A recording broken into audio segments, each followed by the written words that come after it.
Hello, my name's Michalis Eleftheriou. I'm one of the activists that started the Occupy Buffer Zone movement in Cyprus, and I was also present during the Egyptian revolution from more or less the beginning in Tahrir Square.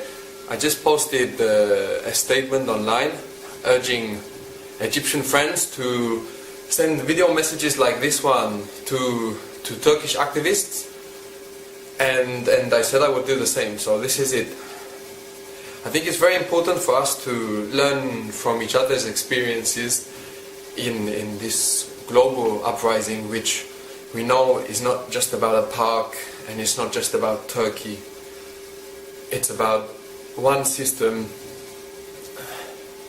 all over the world, and in this way it would be sad for us to repeat the same errors. Now, Taksim is looking very much like Tahrir, unified and wonderful and full of energy, and the world is looking on with a mixture of excitement and sadness and pride and tears, and we're sharing this with you.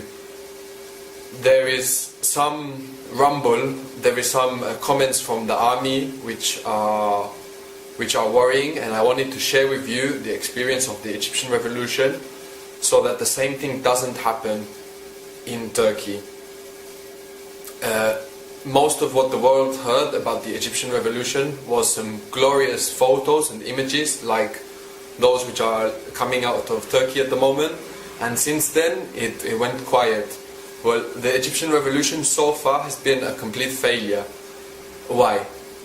When Mubarak stepped down and the Supreme Council of Armed Forces took power, the people in the streets were chanting Eid Wahda, one hand with the army, that they were one hand with the army, and they believed that the army was the savior, and Egypt really paid the price for this.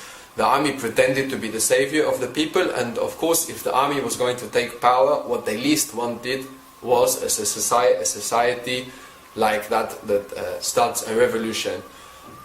The army promised to hold power just for some months until they arranged elections. They had power for more than 2 years, during which they systematically worked to divide the country and create instability, to make people want these authoritarian power structures that now we're in the street saying that they don't represent us.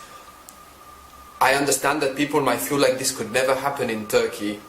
I remember very well being in Tahrir and not ever feeling in my life such sense of unity, being 1 million people there risking our lives to stand together. I never would have imagined that 1 year later those same million people would have been killing each other in the streets, and that's what SCAF managed to do.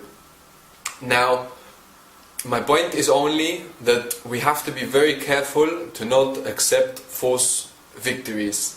If your Prime Minister steps down tomorrow, it doesn't mean that we go home and it's the end of the fight, which for many Egyptian activists or people present in the protests, it meant this, for many of them. Any change that comes now out of these protests, like the Prime Minister stepping down, is planned. They will have a plan.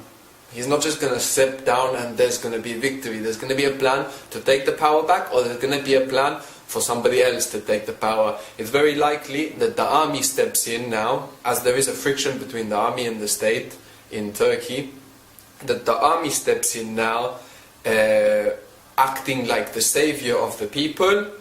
And then once everybody goes home and you don't have this force of being millions in the street, and everybody goes home, then the army will start picking at people one by one. This has been the experience in Egypt. Currently in Egypt you have the Muslim Brotherhood in power, which are a completely inept and corrupt political party which are destroying the country. And the army is sitting back, letting that happen, waiting for the moment where they will be called in to take the power back. That's what's happening in Egypt right now. It's not exactly the same situation in Turkey, but the point is that there are some parallels between the two situations.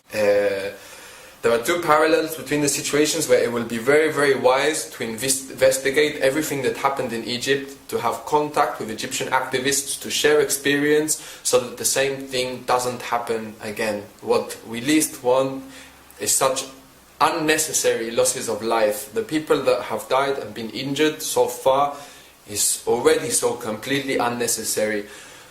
To believe in a forced victory, it would be even more so.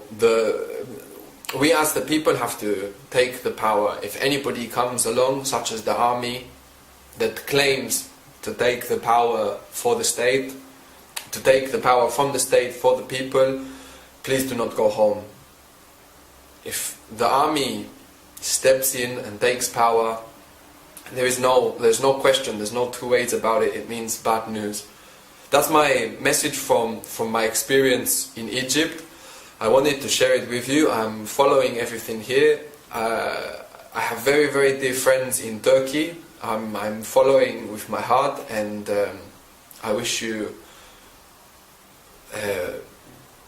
luck and wisdom and courage.